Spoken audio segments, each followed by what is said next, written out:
It was a cold afternoon in June when Leona Madu, daughter of one of the richest men in the country, sped her brand-new white BMW along the muddy outskirts of Port Harcourt. Road construction was underway, and puddles of dirty water dotted the roadside. An old woman walked slowly along the edge, leaning on her wooden stick, wearing a faded cream wrapper and a fraying head wrap that barely contained her gray hair. She took careful, shaky steps to avoid the sludge. Leona spotted her and smirked. An impulsive thought shot through her like lightning.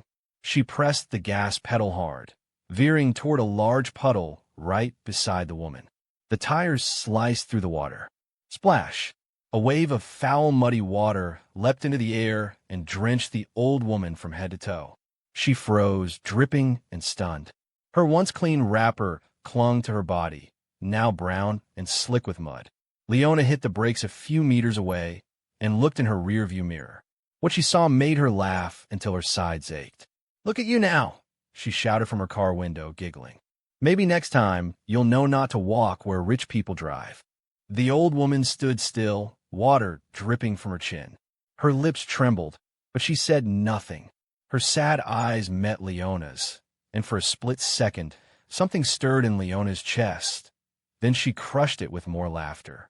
"This is what happens when poor people forget their place," Leona jeered.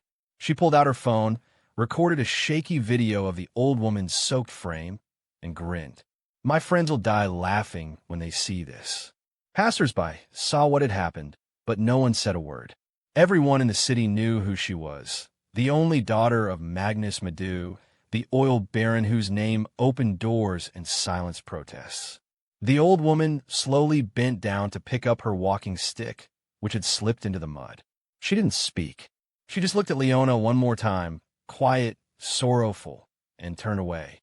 Leona revved her engine, laughed one last time, and sped off toward the city. Moments later, she was on the phone with her best friend, gushing about her prank. "Yemi, you won't believe what I just did." Leona squealed. "There was this filthy old woman walking like a broken stick, so I splashed her with muddy water. She looked so stupid." "Leona, that's awful," Yemi said, though a small laugh escaped her lips. "Awful. It was hilarious. Poor people need to stay in their lane. I think I taught her a lesson."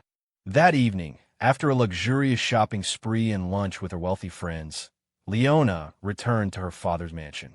The sprawling estate had 20 rooms, marble floors, a shimmering swimming pool, and a garden overflowing with imported roses. Uniformed maids scurried around with silver trays. Leona dined with her father, but didn't mention the old woman. "I'm flying to London tomorrow morning," Magnus said as he sliced his steak. "Some investment meetings. I'll be back in 3 days. Don't burn too much of my money while I'm gone." Leona laughed. "Papa, relax. We have too much money to ever finish spending it." Magnus smiled faintly, unaware how prophetic his words would soon feel. The next morning, Leona was startled awake at 10 a.m. by her phone ringing nonstop. Groggy, she answered. "Leona, turn on the news right now." Her father's voice barked through the line, sharp with panic. "Papa, aren't you in London? What's wrong? Just do it, Channel 7. She stumbled to her TV and switched it on. The headline made her knees buckle. Breaking news. Magnus Madu's business empire collapses overnight. The anchor's voice boomed. One of Nigeria's richest men has lost his entire fortune in what is now called the largest investment fraud in the country's history. Leona's hands shook violently. The world blurred around her. Her phone rang again. It was her father. She snatched it up with trembling hands. "Papa, please tell me this is fake. Please," she cried. "It's all true," Magnus said hoarsely. "Everything is gone. The oil companies, the banks, the real estate, all of it. I trusted the wrong people. They took everything. I can't even pay my hotel bill here in London. But the house, the cars, the accounts. I mortgaged everything to invest more. It's all lost. Listen to me," Magnus continued urgently. "You must pack only what you can carry and leave the house right now. The bank will come. Don't argue, just leave." Leona dropped the phone. Her world tilted. She staggered to her window and gasped. Several police cars and black SUVs were already in the compound. Men in suits walked around with clipboards, pointing at different parts of the mansion. Within 2 hours, everything changed. Bank officials marched through the house like soldiers. "You have 30 minutes to gather only personal items," one of them told her sternly. "You can't do this. This is my home." Leona shouted. "Not anymore. This property now belongs to Trust Bank of Nigeria," the man replied coldly. They forbade her from taking jewelry, designer clothes, or electronics. Only basic clothing. For the first time in her life, Leona walked out of her family's mansion with nothing but a small bag. The heavy gate clanged shut behind her, locking away every piece of her old life. She stood on the roadside, numb. When she called her friends, none picked up. Her heart pounded as panic clawed through her chest. By evening, she finally reached Yemi. "Leona, I'm sorry," Yemi said softly, "but my parents said I can't be seen with you anymore. It'll ruin our family's reputation." Leona stood frozen. "Yemi, we've been friends for years." "I know, but things are different now." The line went dead. One by one, everyone vanished from her life. People who used to fight to sit beside her at parties now avoided her gaze. Former schoolmates crossed the street when they saw her. By nightfall, Leona had nowhere to go. She slept on cold pavement behind a shopping mall, curled into herself like a frightened child. The next day, she wandered the city aimlessly, begging for water. The people who once served her tea in crystal cups now looked at her with disgust. One even spat near her feet. Hunger clawed at her stomach like knives. She thought of her father somewhere in London, stranded, helpless. She had never felt smaller. On her third day on the streets, she sat outside a market, dizzy from hunger. A familiar voice cut through the noise. "Leona, is that really you?" She lifted her head. It was Miriam, one of their old housemaids. "Miriam," Leona's voice cracked. Tears slid down her dirty cheeks. "We lost everything. Papa's business is gone. I have nothing." Miriam's mouth fell open. "God, you look so different. You used to shout at me for touching your perfume bottle. And now..." She trailed off, pity softening her face. Leona sobbed. "Please, I'm so hungry." Miriam quietly bought her bread and bottled water. Leona devoured it like a starving animal, while Miriam watched with wide eyes. "This isn't normal," Miriam said quietly. "Rich people don't go broke like this overnight. Something's wrong. Tell me, did anything unusual happen right before everything crashed?" Leona frowned. "They said it was investment fraud." "Think carefully, Leona. Even the smallest action can bring big consequences." Then Leona remembered. The old woman, the puddle, her cruel laughter. Leona's voice shook. "There was an old woman. I saw her walking by the roadside. I splashed muddy water on her and laughed at her." Miriam's eyes widened in shock. "Leona, that's terrible. You don't know who she was. Some people walk with powerful spiritual protection. If you mock the wrong person..." Leona's lips trembled. "You think she cursed us?" "I don't know, but we need to find out." The next morning, Miriam led Leona through the noisy, crowded streets of Mushin. They stopped in front of a small weathered house where an old seer named Baba Ade lived. The air smelled of incense and ancient wood. He sat cross-legged on a mat, his eyes cloudy but sharp.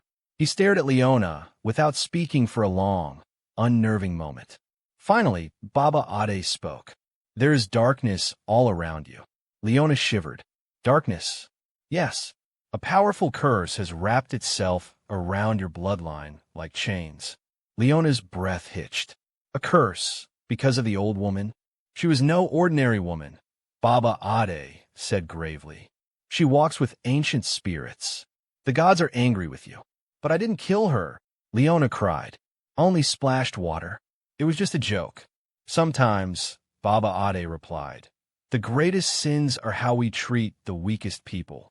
That old woman carried the blessings of countless souls she had helped. When you humiliated her, you insulted them all. Leona covered her mouth, her heart racing. "Can the curse be broken?" "Only if she forgives you," Baba Ade said firmly. "You must find her, kneel before her, and beg from your soul. Only then will the curse release you." Leona's eyes filled with desperate hope. "Then I'll find her. I'll apologize. I'll do anything. Do not delay." Baba Ade warned. Time hardens curses like stone. The next day, Leona returned to the road where she had splashed the woman. She asked every vendor and roadside trader if they knew of an old woman with a walking stick and cream wrapper. Most ignored her. To them, she was just another ragged street beggar. Her once luxurious clothes were now filthy, and her hair tangled like weeds. Hours passed. Finally, a young newspaper seller named Sei spoke up. I think I know who you mean. There's an old woman called Mama Kemi. She walks this way to the market every day. She lives in Makoko. Leona grabbed his arm. Please, can you take me to her? I swear I'll reward you once my life is fixed. Sei hesitated, then nodded. They took a crowded bus to Makoko, one of Lagos's poorest slum communities. Leona had never seen anything like it. Houses stood on wooden stilts above dark water. Children played barefoot in puddles that smelled of rot. Smoke curled from makeshift kitchens.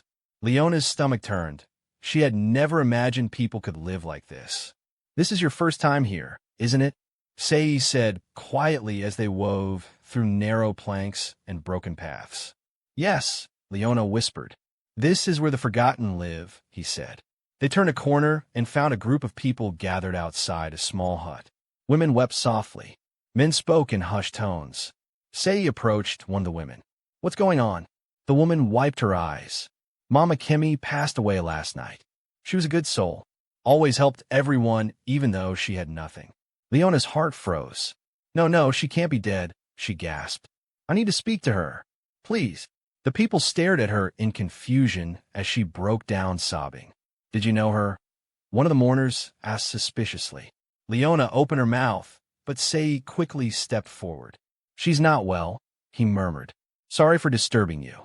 He gently pulled Leona away as her sobs echoed behind them.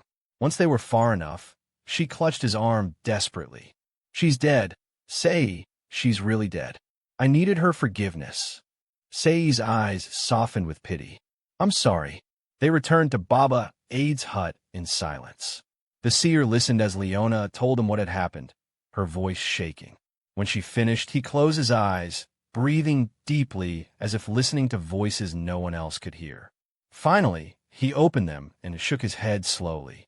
Then it is finished, he said. Leona's heart stopped. Finished? No, there must be something else I can do.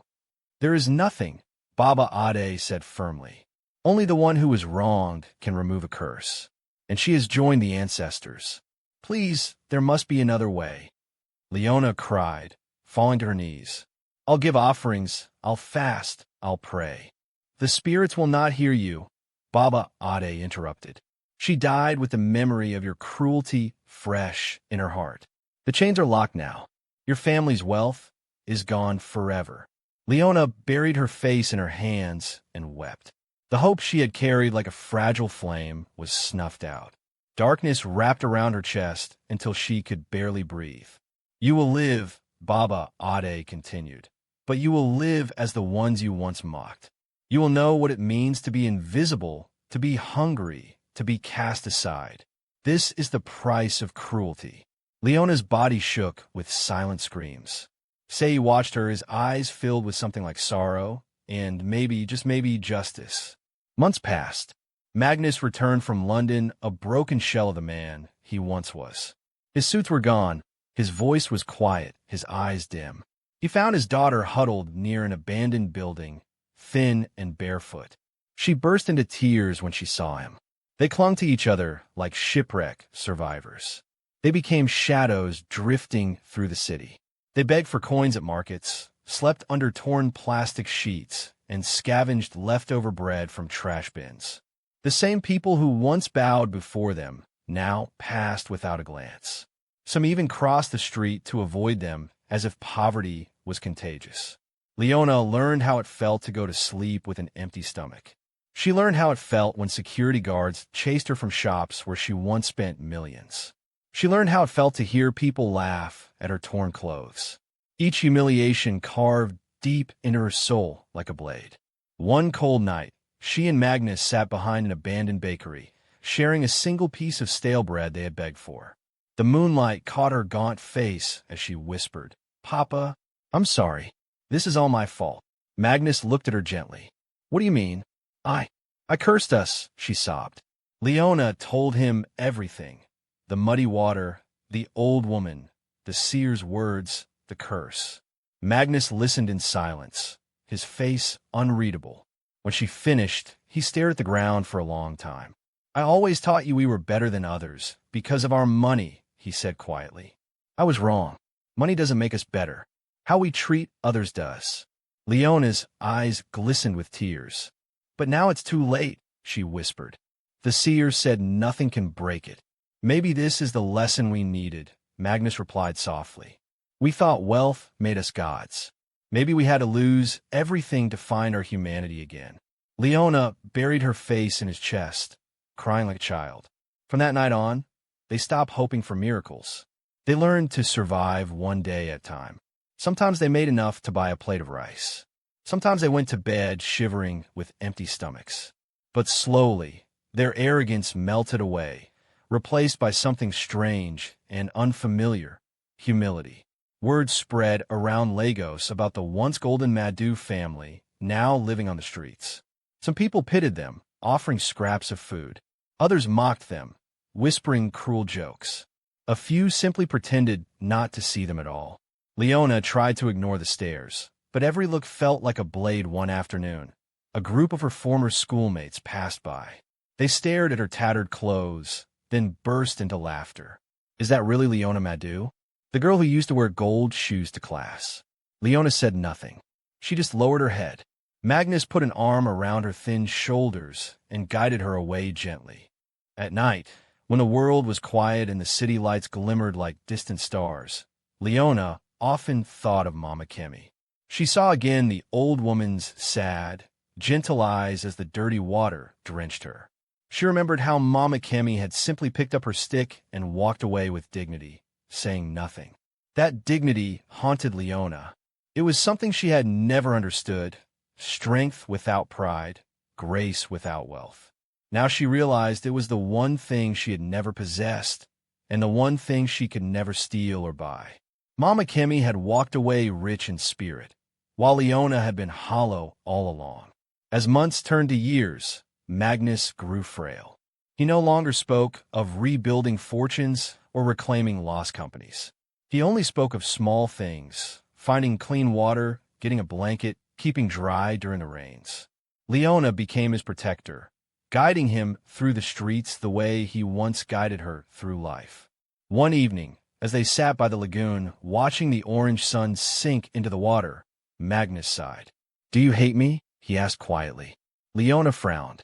"Why would I?" "Because I raised you to believe wealth was everything. I made you think the poor were beneath you." Leona shook her head. "We were both wrong." They sat in silence as the waves lapped gently. For the first time, Leona felt no bitterness, just sorrow and strange peace.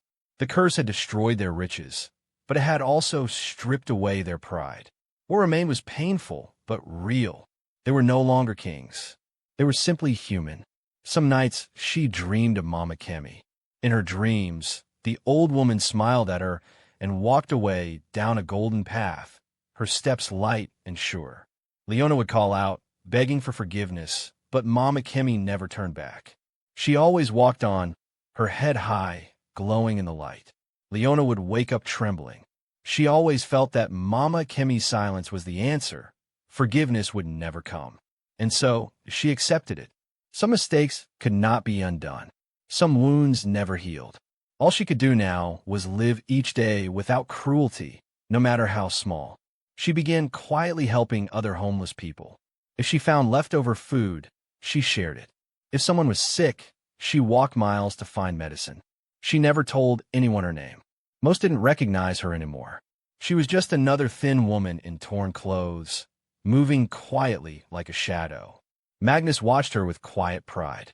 "You've changed," he told her one morning as they shared a single loaf of bread. "I had to," she replied. "I know what it feels like now. I never want anyone else to feel it if I can help it." Magnus nodded slowly. "Maybe the curse didn't take everything. It left you your heart." Years slipped by. The city changed. Skyscrapers rose where their mansion once stood. New tycoons appeared, and new scandals fill the headlines. No one remembered the Madu Empire anymore. They were just shadows in the crowd, forgotten by history, except by those who had witnessed their fall. One rainy night, Leona found a little boy shivering alone under a bridge. He was about 7. She wrapped him in her threadbare shawl and gave him half her bread. The boy whispered, "Why are you being kind to me?" Leona smiled faintly. "Because once I forgot how to be kind, and it destroyed me." The boy stared at her with wide eyes. "Will you always be poor?" he asked innocently. Leona paused, then nodded. "Yes, and that's okay." As he ate, she realized something. She no longer feared poverty.